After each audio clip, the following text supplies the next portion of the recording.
Welcome to SkyeTeam's People First with Morag Barrett. Welcome to this week's episode of People First, and I'm excited to share and showcase my friend and colleague Deepa Prahalad, who is an author and design strategist. She's worked with startups and large multinationals and co-authored the book Predictable Magic, which was selected by Fast Company as one of the best design books of the year. She writes frequently for the Harvard Business Review, Strategy and Business, Business Week, and many other major publications. She's an elected member of the International Academy of Management and was ranked number 34 on the inaugural Thinkers 50 India list. She's also a member of the Marshall Goldsmith 100 Coaches Program with myself, and Deepa mentors leading social entrepreneurs and serves on several advisory boards. She's got a BA in economics, a political science from the University of Michigan, and an MBA from the Tuck School of Business at Dartmouth. I don't know about you, Deepa, but I'm exhausted. Wow. Thank you, Morag. It's wonderful to be here. I'm looking forward to our conversation. So, as with all episodes, this is about our leadership journeys. So we know that you're a design strategist, you're a published author, you write copiously. Let's flash back to when you were a wee girl and the teacher says, Deepa, what do you want to be when you grow up? If you were living your childhood dream right now, what would you be doing? I guess I'm one of those rare people that took a little bit of, added a few things, but the core hasn't been that different. I really started out wanting to be a journalist. I started reading super early, and I always had my nose in a book. So writing seemed like a natural fit to me. And my intention was always to show, the good and bad side of the world, what was possible. And I think design actually does that. It's something I came into much later, but it feels very complementary and natural. Okay, so when your nose was in a book as a child, though, was it design thinking that you were reading about, or what were the genres that caught your attention? Oh, not at all. I really was always drawn to novels and biographies. Really. And I think they do fit into the whole design journey pretty well, because I think a lot of biographies gave me an insight into how people start to think about their lives, what they want to be. And a lot of novels really help you understand, what is the cultural context? What's the real world experience? How do people maybe have the same experiences you have and view it so differently? And how do the support systems around them change the results? And those are a lot of the issues that you do have to think about in design as well. So I can see a copy of your book, Predictable Magic, behind you. And I can see now the connection between being a passionate reader and enjoying the writing side led to the book. But you talked there about experiences. So help me understand, just to start with, how does innovation and emotional connection, how are those two concepts related? Well, it's interesting because I think we're all fascinated with a lot of these shows like Shark Tank, where you're just like, wow, this great idea. And we have this, image in our head of covering entire walls with Post-it notes as a signal of our genius. But there's a long process to actually synthesizing and creating something tangible with all those insights. And unfortunately, even the best companies, as much as we talk about experiments, it's a painful process. And, there's a lot of missteps along the way. So the stats on successful innovation in established markets and categories are not great. And when you're really trying to do things that have never been done before, that make people uneasy and uncertain, that's where the emotional connection really comes in. If you look across categories, people choose products and services in a similar way that they choose friendships. They look for that sweet spot between familiarity and trust and novelty. And that is what some of the elements are. So you see that really good design does two things very well. First, it makes people feel good about themselves, makes them feel confident in taking on a challenge, makes them save time, whatever it is that is required to give them more agency. And the second thing it really does is great design today especially is shareable, especially if you're an entrepreneur, something you can't be the one touting virtues of your own product. You have to have other people doing that for you. Okay, so I was going to say more about that. It's shareable. Help me understand what that means. Well, you really look across categories today. It's something as simple as toys all the way to very high tech products. A lot of us look to our peers to help us understand how best to use them, help capture the excitement. You even see things like unboxing videos on YouTube all the time, so that engagement really begins even in the research process. I was looking for a new laptop recently and trying to decide, different models of Macs.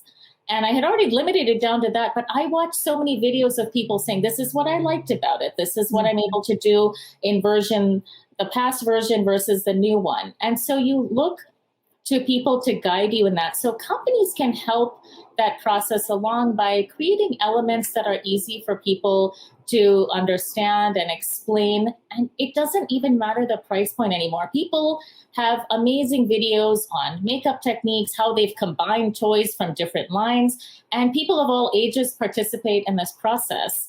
And I think that's one of the really exciting things, because today companies can also have that customer intelligence with them as they're designing their next round.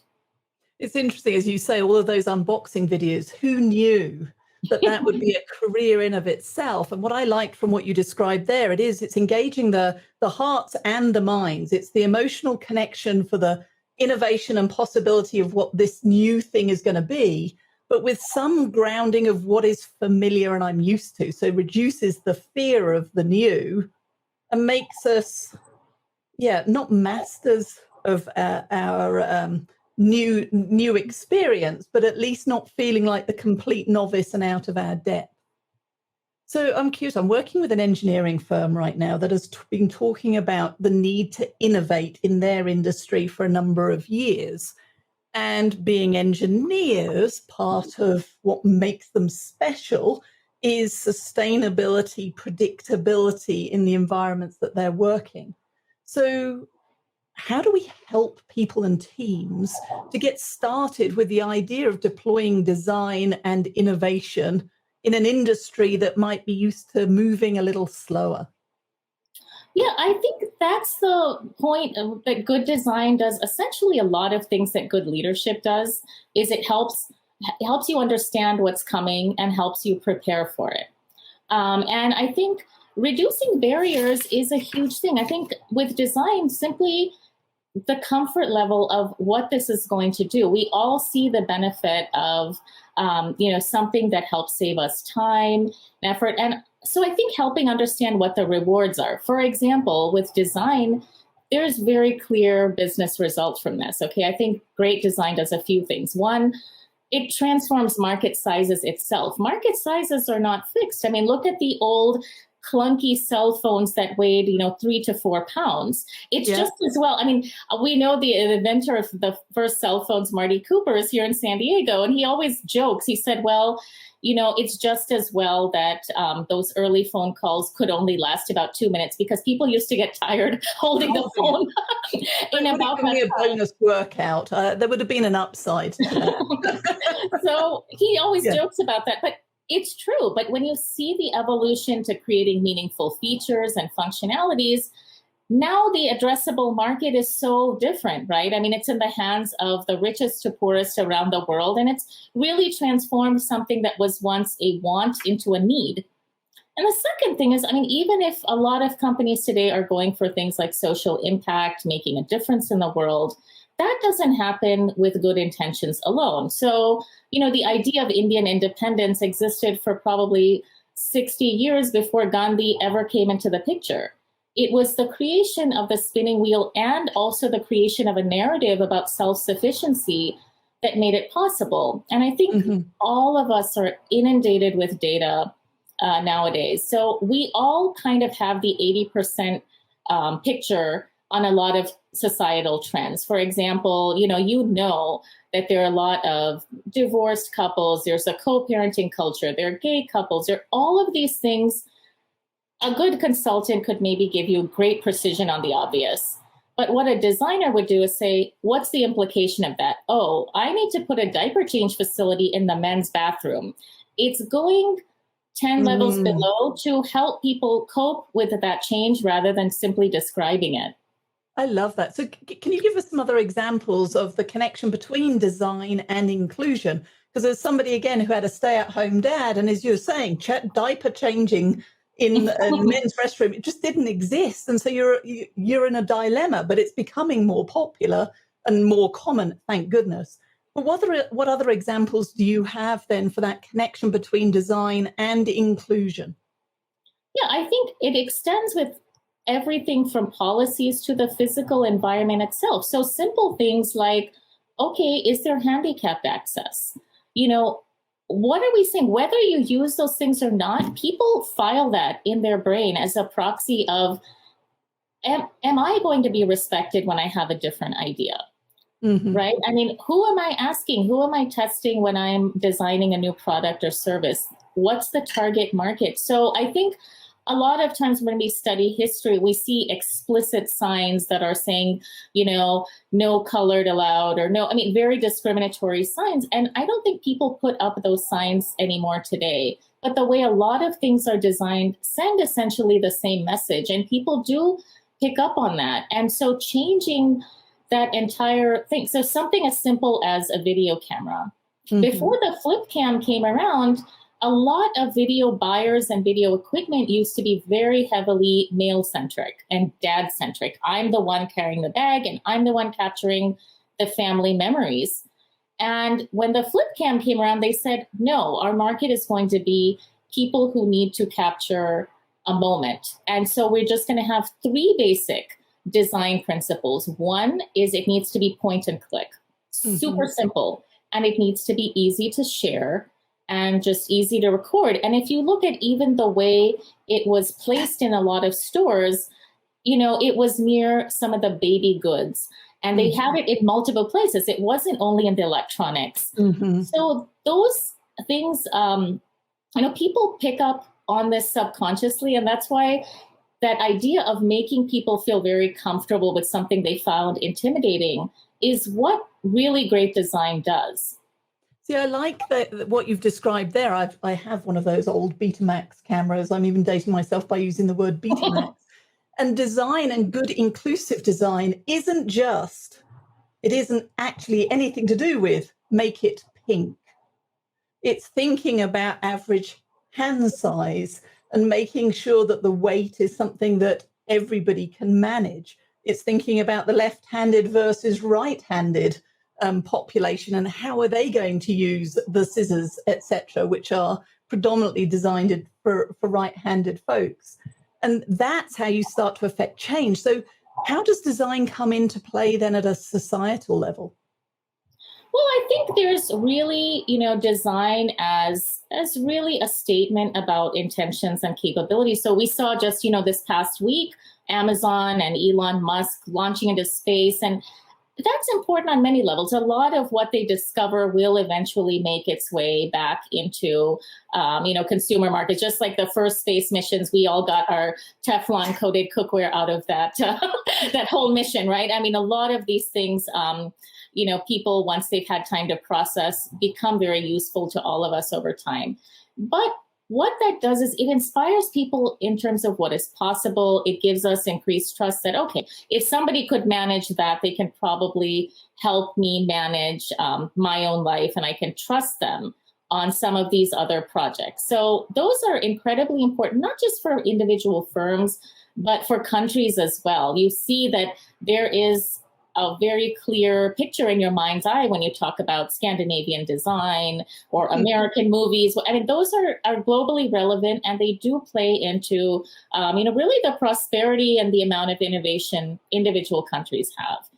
But there's also an issue of, how do I design systems that ensure equity and ensure fair play? You know, what's the legal system look like?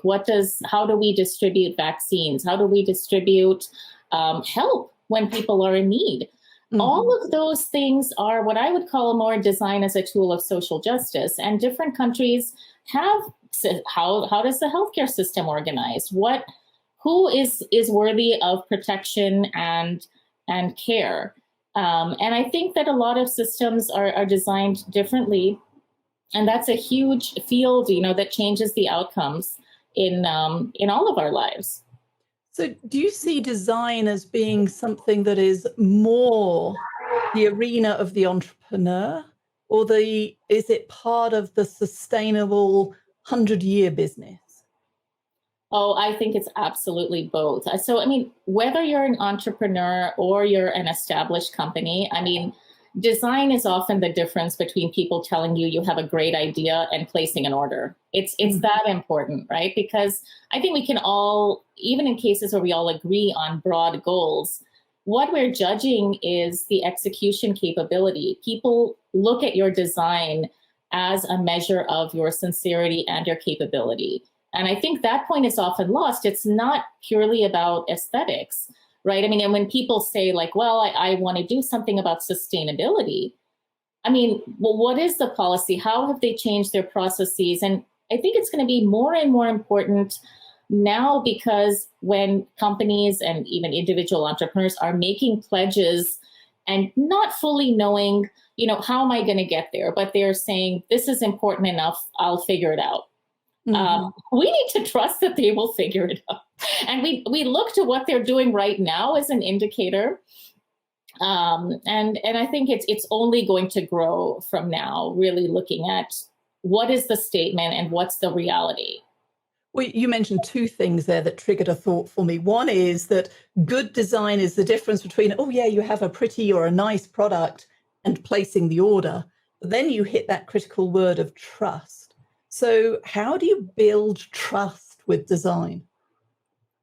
Well, I think there's really two elements to design. One is the physical design of the product or service, and the second is the narrative around it. Why was this created? Why is this important? Why is this issue worthy of someone's attention? And what a lot of good design does when it builds trust is really match that what is the design and what is the story. There has to be a fit between the two. So if you look at leading even nonprofit organizations, they're also very high performing. They have to be absolutely clear about strategy. And this is what difference I'm trying to make in the world. And this is exactly where your money is going. And this is how I'm going to do it. So it makes very little difference whether you're an entrepreneur, a nonprofit, or a for-profit, or even a government. I mean, people are judging what is the fit between the story and the reality. And that point of removing barriers and taking headaches away from people can be every bit as important as making something cool. I always tell people, like, don't only concentrate on what your passion is, right? If everyone was passionate about washing dishes, we would not have dishwashers today. And so, just taking something off people's plate often gives them the time and the space and the confidence to do other things. And that has tremendous value as well. So it seems to me that design isn't just, I think about my phone, of course, there was a desire at one point, keep making them smaller and shinier and slipperier. Of course, what that meant was they were harder to hold. So we now have the protective case that gives it a decent, solid traction in my hand. So it comes back to not just how does it look, but how does it feel?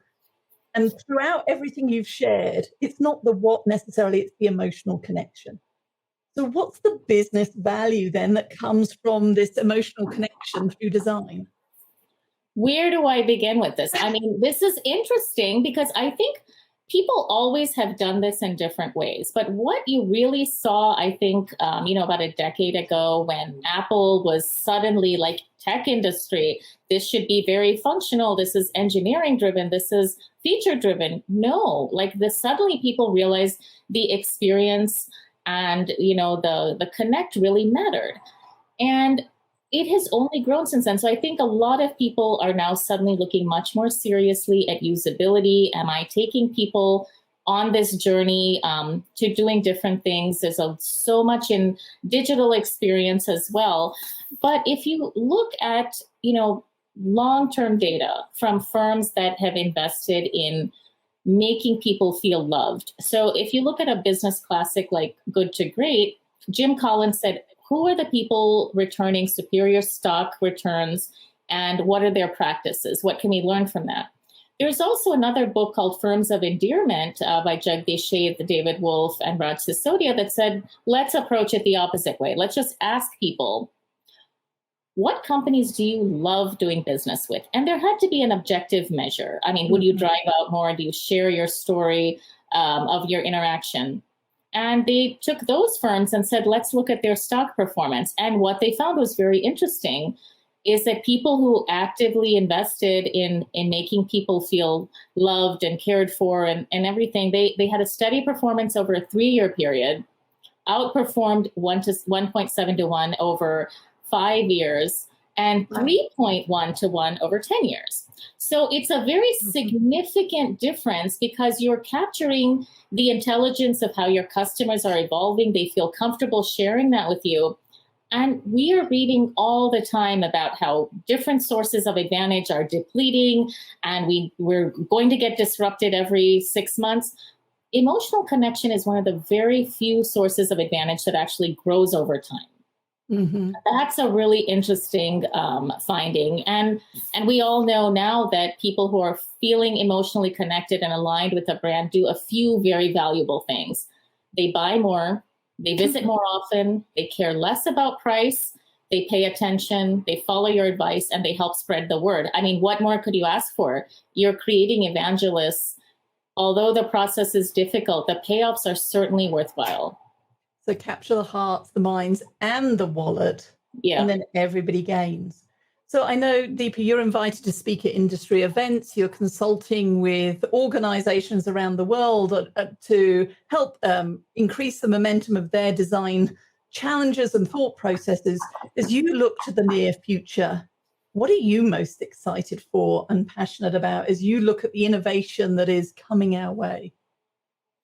I think people are now understanding that they have to explicitly have conversations about difficult topics. And one thing I think people have not fully appreciated is that today a lot of firms are creators of common ground because we have fewer institutions and fewer political leaders who speak to everybody. And so now it's really companies, by providing shared goods and shared services, you kind of create the space for shared values and shared experiences and conversation. Because as much as I can really relate to this because, although I'm ethnically Indian, I grew up here, I don't speak any Indian language well. So there was always, even though you're going to a place that's familiar in your mind and you feel connected to, very hard to have conversations because of this huge gap in experience and language. And today, the cell phone has completely changed that, right? I mean, you can show each other pictures, you can tell jokes, you can do lots of things that were not possible a decade ago. So that isolation is very different. I really remember traveling with my son when he was a baby and he was a little fussy, and there was a woman in all the tribal gear, literally, in the airport, and she just looked at me and smiled, and she started playing some music from Looney Tunes. And both of our kids began dancing together. And I said, this is a huge, moment for me that, wow, like a product was the thing that allowed us to create common ground and empathy. And that's something that I think is really inspiring. Although it's difficult, really we're asking people to change a lot all the time, and making that process comfortable and relatable and somewhat predictable is a huge asset that we can have going forward. Okay, well, Deepa, as we come to the end of our time together, in addition to encouraging everybody to read your book, Predictable Magic, how else can people learn more about your work and your thought leadership around design and design strategy?